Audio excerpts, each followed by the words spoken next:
Welcome to Trains Live. I'm Bob Lettenberger, Associate Editor for Trains Magazine.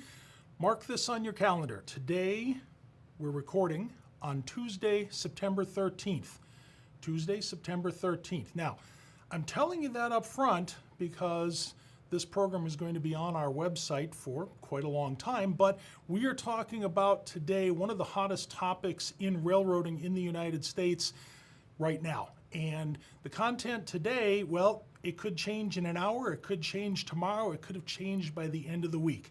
Folks, we're talking about railroad labor and the current railroad labor problems that we are having here in the United States. You know, almost since the beginning of railroading, there have been friction, there have been conflicts between labor and management. And if we look back in time, well, there have been a number of instances here in the U.S. that have made the history books. 1877, it doesn't seem like a heck of a long time after railroads started in our country, but the Great Railroad Strike. This strike turned violent, it turned deadly. It was over working conditions, it was over safety rules, and there were incidents in major cities across the country. In 1894, George Pullman's village of Pullman in Chicago was hit with a strike, again over working conditions.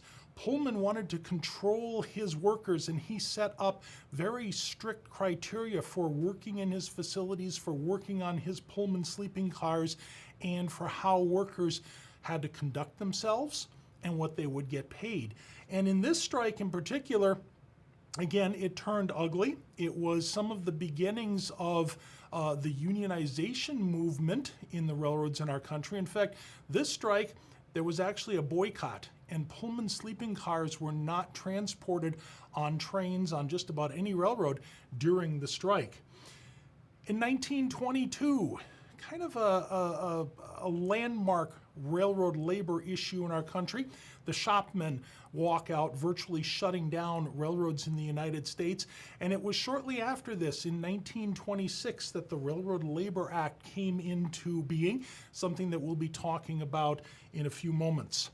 Probably one of the latest and most significant railroad strikes, which brings us to kind of where we are today, was the rail strike of 1992, again started by the shop workers, which had virtually shut down the American rail system. And with that said, at this point, I want to bring in our guest for today, and we're going to take and let's, with a little bit of magic here on our system, I'm going to get Bill Stevens in here. And Bill Stevens is correspondent for Trains Magazine. He is our business analyst, writes a monthly column talking about railroads and what is going on currently in railroads here in America. And Bill, welcome to Trains Live. And I know you have been spending quite a bit of time covering the current rail issues. And I know you wanted to start with that 1992 issue, because that really has brought us, if you will, set the tone for where we are today. That's right. Thanks for having me, Bob. In 1992, very short-lived strike and lockout. It started with the Machinist Union on CSX, and then unions at other railroads and other unions wanted to honor that strike and, share with their brethren the work stoppage. The railroads locked their workers out. Congress stepped in, and it didn't last very long. And that's been the typical way that things go. And most people think that that's what's going to happen this time as well. And to your point about rail labor management relationship, historically been a lot of friction there. And right now, labor leaders say that the labor management relationship is the worst it's been in anyone's memory. And, these labor leaders have 3 or 4 decades in the industry. Wow. Okay. Now, the negotiations that are going on currently, this isn't something that started 3 months, 6 months ago. This has been dragging on for a while. That's right. This round of negotiations officially started back in November of 2019. and that's with something called Section 6 notices. And a Section 6 notice basically is both sides showing their cards, putting them on the table, and saying, here's what we want out of the new contract, and this is what we want to negotiate about. Actual negotiations began in early 2020, and we know what happened in early 2020, the pandemic, and that slowed things like it did everything else. And then it's really a multi-step process from there. Labor unions and the Class 1 railroads were unable to reach an agreement. It went to mediation. They failed to reach an agreement there. The next step normally would be arbitration. And then this summer, the union said, no, thanks. We really don't want arbitration. So there was a 30-day cooling off period, after which there was a presidential emergency board appointed. And that was in August. And then it was last month was when they came out with their recommendations. Now, a presidential emergency board's recommendations are not binding, but in the past, they have been essentially adopted as the basis for a new contract. And right now, after those come out, they came out August 17th, there's a 30-day cooling off period. So 12:01 a.m. on September 16th, which is Friday, in the wee hours, that's when a strike or a lockout could begin as of right now. And that's, of course, why our conversation is so topical. We are very close to either having this resolved or having some kind of labor action, which would potentially shut down the freight railroads here in the United States. And Bill, correct me if I'm wrong on this, but the railroads we're talking about are CSX Transportation, Norfolk Southern, Union Pacific, and BNSF Railway. The two Canadian carriers, Canadian Pacific and Canadian National, are not involved in this particular negotiation. Well, Canadian National's U.S. railroads are, Okay. Along with the Kansas City Southern. Okay. So the only one that's completely not part of this is Canadian Pacific. And its U.S. Subsidiaries. Okay, so this is a big deal. The other thing that I want to let everyone know that you had just mentioned, a lot of the timing of this and the procedures are set out in what is called the Railroad Labor Act, and that is from 1926. Seems kind of unusual that we're here 2022 negotiating a labor contract based on legislation from 1926. But as we go through our conversation, we want to get folks familiar with that particular piece of legislation, and really it's our guidepost as we go along here. So there are a number of unions that are involved, and there are some that have reached a tentative agreement. We've got a couple that are not. The locomotive engineers, the trainmen, have not yet. What first off, I guess, what's the big picture? How many unions are we talking about? And then for those that have not settled yet, what are the sticking points? What are we hung up on? So there are 12 unions that are part of the bargaining coalition on the behalf of railroad workers, and they represent around 125,000 railroad workers across the U.S. and all the craft employees. So what we're really talking about here is most railroad employees, unless you work in headquarters or management. And 9 out of the 12, as of today, a ninth just reached a tentative agreement, have reached tentative agreements. Now, we have no idea whether the rank and file will approve these contracts, but at least we know that there's a tentative deal, and those unions, as far as we know, won't strike unless it's in support of the others. The three unions that have not yet reached a tentative deal and may not are the Smart TD division, which is the representative for conductors and yardmasters, and then the Brotherhood of Locomotive Engineers and Trainmen, which of course represents engineers. And the third is the Brotherhood of Railroad Signalmen. And together they represent about 57% of the rail workers who are negotiating here. So the smart TD and the BLET, those are the big ones, and they are the ones who are really locking horns with the railroads. You know, going back to the negotiation process and the PEB recommendations, railroaders have been without a raise since 2019. They were frontline employees who came to work every day during the pandemic. You know, pre-vaccine, you can't really social distance very well in a locomotive cab, and they came to work, kept the freight moving, kept things on people's store shelves, and packages from Amazon or wherever coming Sure, to your yeah. terminal and then to your front step. So hugely important role.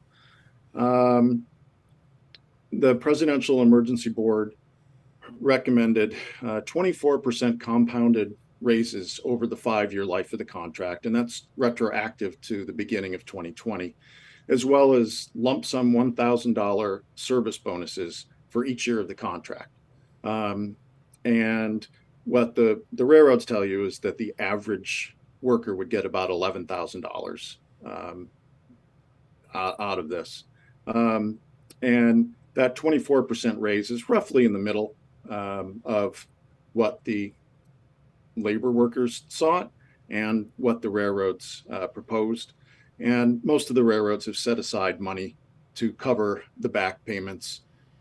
Most of them said it was in line with what we expected. Norfolk Southern said, well, this is a little bit higher than what we expected, but nobody's going to go broke, paying these back pay.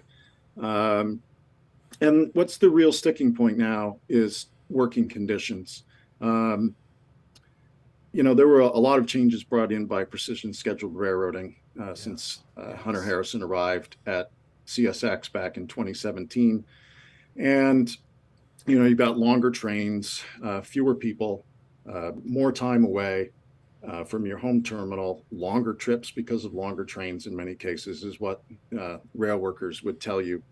And there's just fewer people doing more work, and it's become harder to get time off, railroad workers would tell you.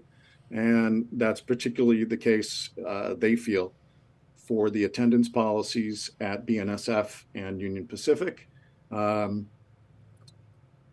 Both railroads say that they need those attendance policies to make sure they have enough crews available every day to move the freight. And that's a huge sticking point. The other one that's been a sticking point as well is right from the get-go, the Class I railroads wanted to negotiate the ability to, in certain situations, remove the conductor from the cab and make the conductor a ground-based position. This would do a couple of things. First, it would be shift-based work. So you would know, I'm working 7 to 3, Sunday through Thursday. And you would be in a pickup truck or utility vehicle of some sort, and you'd follow trains through your territory. And if they had to do switching or had to do, our trip by a trackside detector for whatever, you'd have to go investigate. And there would be only one person in the cab, the engineer. And this would only be possible in territory protected by positive train control. And of course, labor doesn't like this at all. And the railroads say that they need this in an era when self-driving trucks may be coming at some point. Sure. And this isn't really a new issue. BNSF tried this years ago. The local union approved it, but national labor leaders said, "What are you doing? You can't do this," and it ended up being shot down. So that's a huge issue as well. And basically, the Presidential Emergency Board said, "Hey, we're going to punt on this. We'll make we're going to make the recommendation in terms of wages and benefits, but this should be really negotiated locally between the railroads and the unions." And another thing around the crew consist issue is that the Federal Railroad Administration has proposed a 2-person crew rule. So that would mandate that 2 people be in the cab. And this is an issue that's come up, before as well. The Obama administration wanted a two-person crew rule. The Trump administration said, we don't want that. And that went away. Argument was that there was no safety data to show that Okay. two-person or one person is safer. Unions say it is, railroads say there's no data. And now there is once again a two-person in the cab crew rule, which interestingly enough, that proposal from the FRA came out curiously during negotiations this summer. Okay. Bill, let's go back. A couple of things you mentioned here. I know that the whole scheduling and the time away and the time off, that issue has just exploded here with, it seems like within the last 12, maybe the last 18 months. How bad is it? I mean, when you think about this, okay, people going into this career, you hate to just write it off this way, but you kind of know what's coming, all right? You know it's going to be long hours. You know you're going to be away from home, but can the railroads, have the railroads made it worse? Is that what we're up against? It depends on who you ask. The railroads say that they have not made it worse. You look at the attendance policy at BNSF, you start out with, 30 points or whatever it is. And if you go down to 0, you're in trouble and at risk of being fired. And other railroads have similar things as well. And CSX, for example, just this month, sent out a bulletin that they're short of crews on the old New York Central across New York State. So crews in Buffalo and Syracuse and the big hub of Selkirk, New York, can't have any time off between September 9th and September 19th. I've seen a Union Pacific crewman did a screenshot of his schedule. I forget what month it was earlier this year, but it listed, the days he could potentially take off. And there were none that month. Every day was filled with a red square, meaning you can't take a day off. But that is a problem. And railroads acknowledge that the unpredictable hours outside 24/7 and needing to be available is a barrier to hiring people, more so now than it ever has been. Partly because it's such a tight job market. Norfolk Southern would tell you it's really hard to hire in places like Elkhart, Indiana, Fort Wayne, Indiana, where the unemployment rate is below 1%. If you need a job and you have to choose between a railroad or, say, an Amazon warehouse or something, and you can sleep in your bed in one, every night, and you know when you're going to work, and then you pit that against working on the railroad where you don't know when you're going to work. The hours are all over the map. A lot of people are choosing something else. Jobs, other career paths. Now, and then also the other issue with the single person in the cab, it almost seems as if this is it's a kind of an issue. One, I can understand because of precision scheduled railroading. We want the economy. Technically we can operate a train with one person, but in some ways, is this almost, am I hearing kind of echoes of the end of the steam era in that technology has advanced to the point where this may become inevitable? Just like we don't have boilermakers and pipe fitters working in a back shop any longer. Today's diesel maintenance is computerized, and yes, there's people involved, but it's nowhere near what it used to be. Yeah, that's right. And you can draw somewhat of a parallel, I think. It wasn't until the early 19 to mid 1980s that the fireman position on some railroads was abolished. Some got it done earlier, some later. But you think there wasn't anybody, monitoring a boiler. 1958, for all intents and purposes, is when steam fires were dropped for the last time. Yes. 1958 to 1982 or 84 or 85. That's a really long time to have a fireman, in the cab. That said, and that's when crews went from 4 or 5 people down to two, Two. which we have today. I think that there's a fundamental difference between going from 4 to 5 to 2 than there is from going from 2 to 1. Um, you can argue, there's arguments that both sides make really about Yes. the safety aspects of it. Um, but it is a fundamental difference, I think. And there is talk of automated operations, and CSX just announced that they are seeking to use Trip Optimizer in what's called 0 to 0 operation. So Trip Optimizer is like an advanced cruise control system, and railroads already use it, but it works above speeds of 12 or 14 miles an hour, and it controls the throttle and the brake, throughout the trip. 0 to 0 lets it start it literally from 0 miles an hour to 0 miles per hour. It'll Sure. control it going through sidings and meets and whatnot. So the goal there, that what railroads want to do, is essentially automate operations, keeping people on the train, like automated versus autonomous, separate discussions. Keep people on the train, have dispatching software that plans everything out, covers yards, covers main lines, and then the trains run automatically as well. As a practical matter, it gets really difficult when you've got a 3 mile long freight train that has five different blocks of cars in it, all of which used to be considered a train length, really. And then they've got switching work en route. How do you do that with one person? How do you deal with the unintended things that happen en route? Knuckles separating, air hose separation, hot box detector, you name it. It's railroading, it's an outdoor sport. These things happen all the time. And some of the CEOs don't really think that the industry is ready for that right now, to take that conductor out of the cab.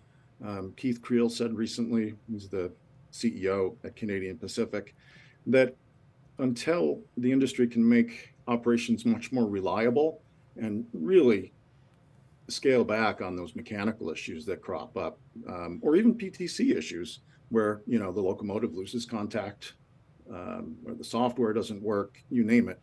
Until all those are ironed out and become a very, very small part of everyday operations, he doesn't think it makes sense. So again, depends on who you talk to. Labor doesn't like it because it's fewer people.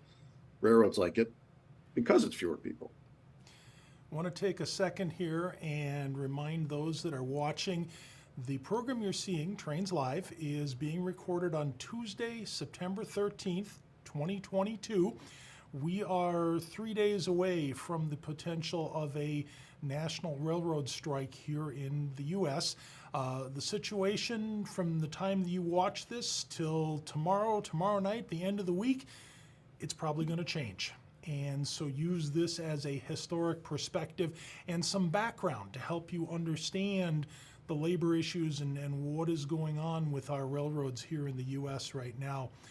Bill, back to what we were just talking about with the one person in the cab and that being a significant issue. I think about a story that we had in Trains Magazine. I believe it was our August issue with featuring the state of Virginia. And part of the story there was revisiting coal country and what is the current state of things. And part of that story was that like Norfolk Southern is running coal trains basically that are double length, 30,000 tons, through some fairly remote areas. And I'm just thinking, like you mentioned, boy, a separation or something else happens. And how do you get to that? How does that conductor get in there? So yeah, it's, I can see some issues, and at the same time can see what management's saying. Personally, I think I go back to the old Boy Scout training. Boy, more hands the better when you got a problem, or work to prevent the problem. But interesting facet of all this. Let me shift gears. Negotiations going on, and who is kind of really, who's engineering the train right now? Who's at the throttle? Who's driving? Is labor pushing the buttons? Is management having more of their way? Kind of where are we that way? Well, I think as always in these situations, it's both. Um, Obviously the railroads don't want to give in on work rules, and the unions don't want to they want change on work rules. Um, and I don't think that there's a whole lot of trust on the labor side that if they agreed to a tentative deal and it was then ratified by their members, something that they say is highly unlikely without these work rule changes in it, um, that they don't believe they could, reach an agreement after a tentative deal is reached. Um, I think what's likely to happen here is that in the event that the unions and the railroads don't reach an agreement, which I think is probably likely, um, Congress will step in quickly um, with a back to work order, and then some version of the Presidential Emergency Board recommendations will be adopted, whether they include, in order that this go to mediation or arbitration to try to sort out the crew consist and the working conditions aspects, that remains to be seen. All right. We have been talking through the conversation here about the Railroad Labor Act of 1926. And I'll be honest, producing trains live, you learn things, both sides of the fence here. And as this has evolved, I have taken a crash course in, well, what is the Railroad Labor Act of 1926? What are the procedures? How does it take, how does all this work? And I guess first off, so that folks understand and you can elaborate on this, there is a by-law process that is followed in these negotiations, and there are certain steps that have to be taken, and the legislation also spells out who is actually involved in the particular steps.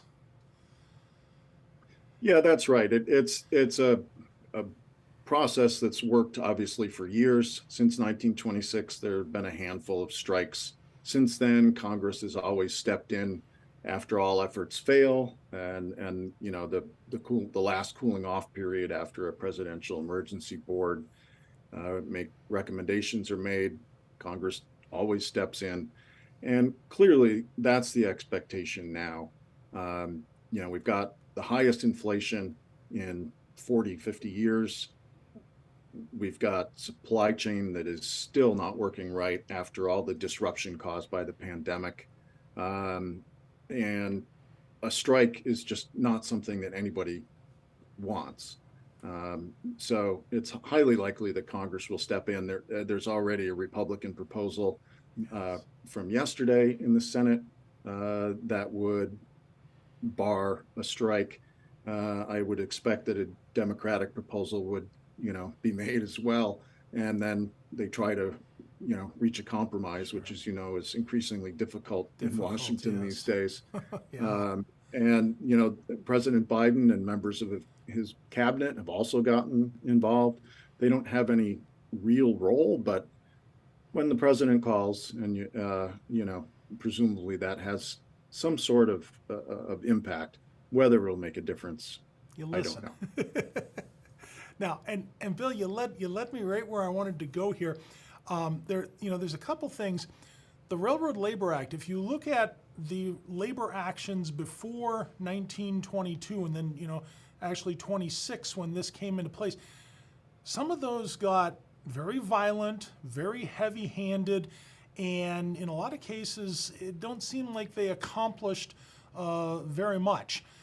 So the Rail Labor Act of 26 really kind of a peacekeeping instrument? Could we look at it that way? I sure hope so. That's the last thing that anybody would want is some sort of violence. And, that sort of thing, we really haven't seen that, in 100 years for the most part. And the other aspect too, Bob, is how much more important railroads were in the 1920s compared to now. Trucking was just really in its infancy. And if something moved in the United States, it had two ways to do it: on water or on the rail. Rails. And railroads moved 90% of the freight, in the 1920s. Obviously, railroads are still immensely important today.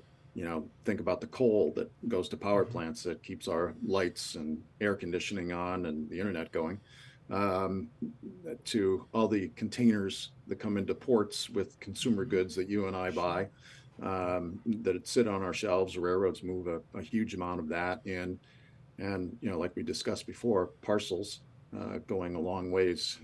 We see UPS and FedEx ground containers and trailers on intermodal Sure. trains all the time. And then you've got things like chemicals, chlorine, for example, that is used in public drinking water supplies.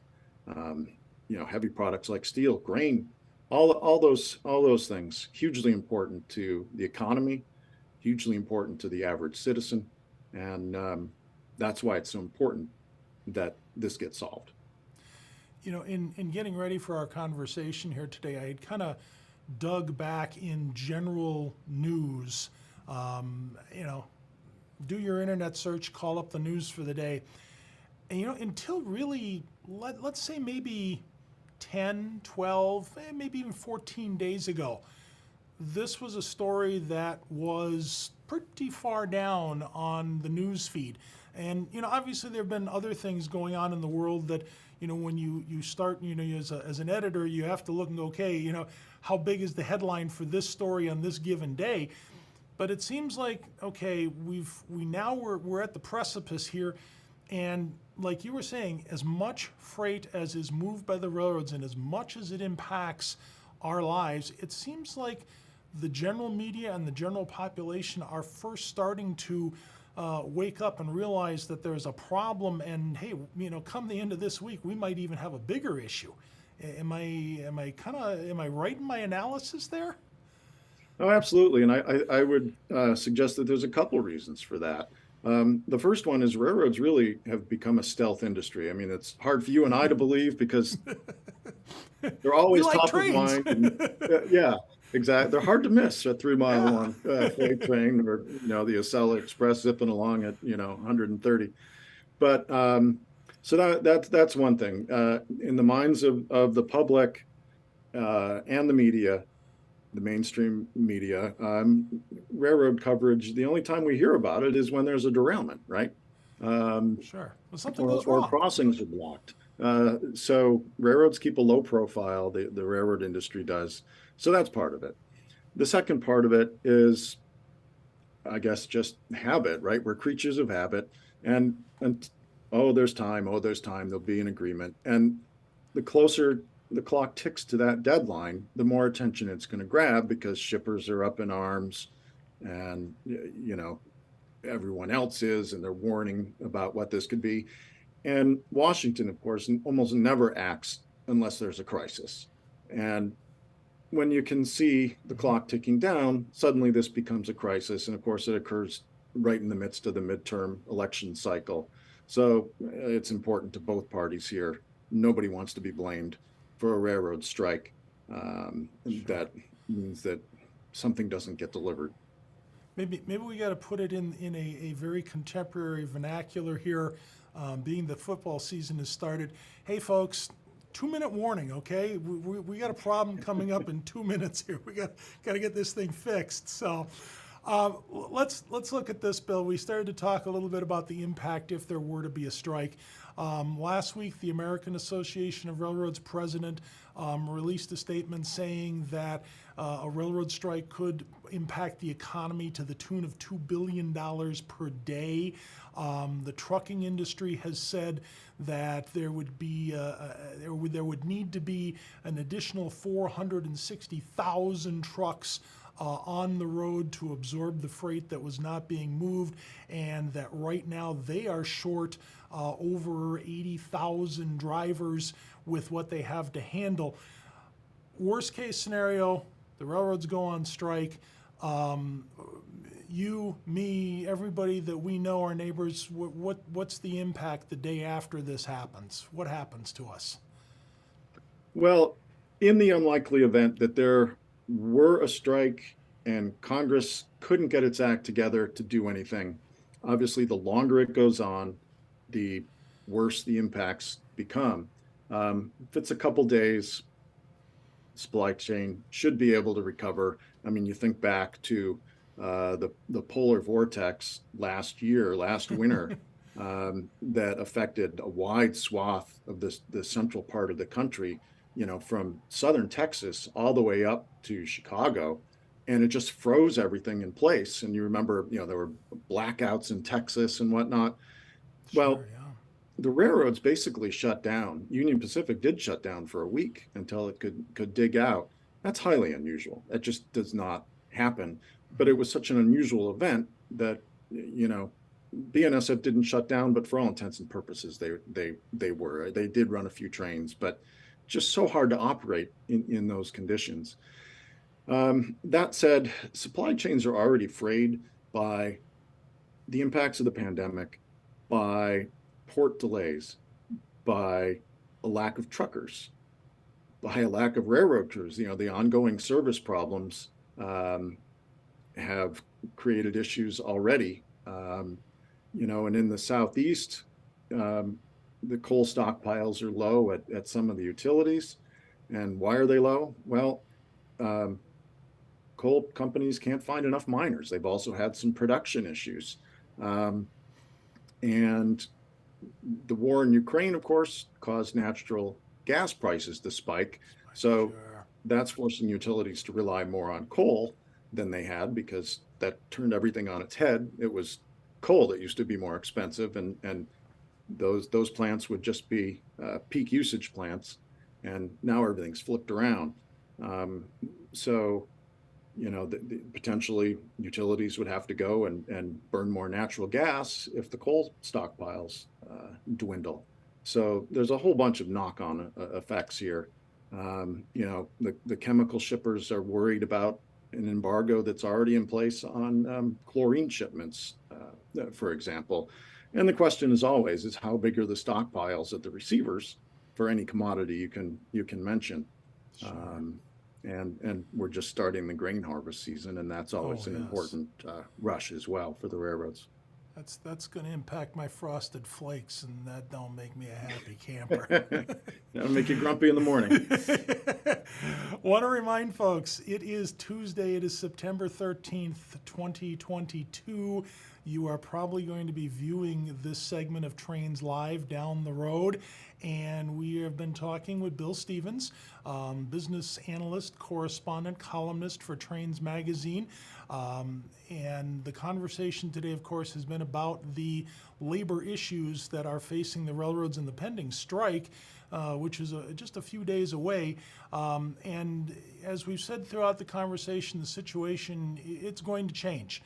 It could be changing right now. It'll change tomorrow. It could be different by the end of the week. So, the big thing for you to take away from this as a viewer is, there's a lot of moving parts. There's a lot of mechanics going on with this. There's a lot of issues that probably aren't going to be resolved within the context of these negotiations. But there's a framework in place for a good civil discourse and discussion to work through the problems that are out there. Bill, stick around for a minute. I want to duck over to Mr. Bob's bookshelf for a second and come back and finish up with you. Bookshelf, we love to look at books about trains and see the pictures of trains and whatever, but there's books on just about every aspect of railroading out there, and that includes railroad labor. And there's a few books I want to bring to your attention here. Let's grab the big stack first and see if I can get them under Skycam here. And Working for the Railroad, a book by Walter Licht. And it is a story about railroad labor and railroad organization back in the 19th century. And if you want to look and see kind of the roots of some of the things we're talking about and look at some of those early labor actions, here is a good book for you to pick up and read through. A lot of tales with details about some of those organizational moments and some of those some of the things that caused railroad employees to want to organize and to bargain collectively. Again, little older book. Your librarian is going to be your friend here, so ask for that at your local library. We talked about one of the groups that has not signed their labor contract yet or come to an agreement is the locomotive engineers. And, we all love the tales from the cab and what is it like and what do those engineers go through. And we have a book here, The Locomotive Engineer by Reed Richardson, detailing locomotive engineer tales from 1863 up to 1963. Some great first-person accounts. What are those crewmen, what are those engineers feeling? What is their life like? What are their concerns about the job that they have, and what are some of the rules that they have to follow in order to execute their job? Again, little older book. Check out the library. Your librarian is your friend. Looking for this one, The Locomotive Engineer, 1863 to 1963. We talk about people and labor relations, and in some ways it can almost become an abstract. The issues can become the bigger focus than what the people are. And although a little dated, I'm going to bring in this one because it is really a classic. Jack Delano was a photographer, did a lot of work during the Depression, during World War II, and he does have a book on the faces of the railroaders, those people that you are going to meet out there. And yes, it is a bit of an older look, and I'm going to get this lady in particular in here. Manning a board, looking at train times and tracking trains the old-fashioned way. Big board, chalk, doing this by hand. And yet, this is a person right here that's doing this. And here today we're talking about technology and how it's going to impact the railroads and how it's going to impact those people. But you got to remember, for all these discussions, there are faces that go with this, and Railroaders by Jack Delano. Just a beautiful book. Even though a historic perspective, it talks about the people. One other one I want to mention to you today, Bill and I have been talking about this throughout our discussion, the Railway Labor Act of 1926, kind of that guidepost for the negotiations that are going on. And here is a great book by Frank Wilner that discusses exactly what is the Labor Relations Act and gives you an understanding of what is going on with labor negotiations, the procedures. Bill had mentioned Section 6 notifications. You want to find out about those? Here's the book to take a look at, Understanding the Railway Labor Act. Okay, probably not the most exciting reading that you're ever going to have, but folks, if you want to understand what's going on, sometimes you got to do a little digging, like we've said before, and do some of that research. Again, all of these books, check with your local librarian, look at your local university, possibly a railroad museum near them, check out on some of the websites that sell books. You're probably going to find them there, but good reading to learn kind of what's been going on here lately, and then get a few historical perspectives as well. All right, next time we see you, hey, it is going to be National Rail Safety Week. And we're going to be talking with some folks from Operation Lifesaver, also a couple of railroad police officers, a couple of tips on how to stay safe around trains, and looking at some of the challenges that those folks face in keeping the railroad safe and in keeping us safe at the same time. So let's bring Bill back in here to wrap things up. Newswire on trains.com, a great source for news, the latest news on this situation. I know you've been helping out with that. I imagine you're probably not going to get any sleep here for the next couple of days until this resolves itself. Yeah, I just fielded a question about that, saying, is this going to get solved before 12:01 a.m. on Friday, or are we going to be writing about it in the wee hours? My vote is for wee hours, Sure. unfortunately. But, Frank Wilner's book on the Railway Labor Act, that is the definitive book. If you want the really Cliff Notes version, it's probably more of a Cliff Notes of Cliff Notes. You can go to raillellaborfacts.org, and that is it is the National Carriers Conference Committee, the National Rail Labor Committee's website, and they do spell all this out, all the different. They have a timeline basically here, Sure. and just a few paragraphs that lays out all you need to know. But if you really want to dive into it, yeah, Frank's your man. Frank's the man. All right. I saw, before we came on here today, I saw David Lassen, our senior editor, who I know you work with quite a bit on Newswire, kind of staggering into the building and just begging for a little sleep. So I'll tell you what, I hope this gets resolved and that a good compromise comes out of it. And I hope you guys get some sleep. And I'll tell you what, I might take up a collection to get you and David a cot or an air mattress, at least a piece, so that you can relax a little bit. So, yeah, David's a workhorse. He's been doing a lot of the heavy lifting on this, that's for sure. Absolutely. Folks, Bill Stevens, business analyst for trains.com, Trains Magazine. You can read his column each month in the pages of Trains Magazine. Bill, thanks so much for being with us today. It has been a pleasure taking a huge subject and bringing it down to an understandable level. Thanks, Bob. It's good to be here. All right. Well, folks, that is going to wrap up this edition of Trains Live. Hey, KalmbachHobbyStore.com. Write that on a piece of paper, tack it on the refrigerator. You have book needs, hobby needs. You just want to go shopping for the fun of it. KalmbachHobbyStore.com. Make sure you check out Newswire on trains.com for the latest news on the rail labor situation, and of course all the news that is going on in the rail world right now. We hope to see you on trains.com, and of course want to look for you behind an issue of Trains Magazine real soon. We'll see you again on Trains Live.